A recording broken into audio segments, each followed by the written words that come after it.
friends, it's Michelle with Empty Nest DIY, and today I want to talk to you about paste. Sometimes we have some paste challenges.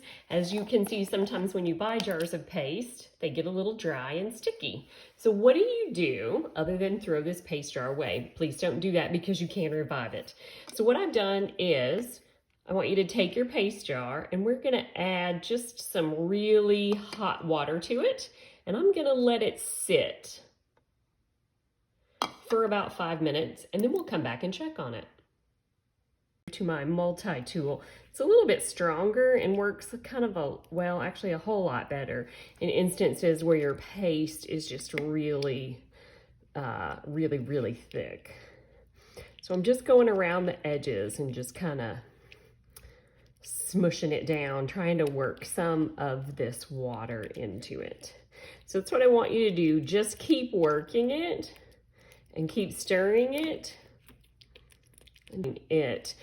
I'm not getting a whole lot of little lumps, which is good because those are really kind of difficult to get out. But as you can see, that amount of hot water almost has given me just really a perfect consistency to a jar of paste that I really thought I was going to have to throw out.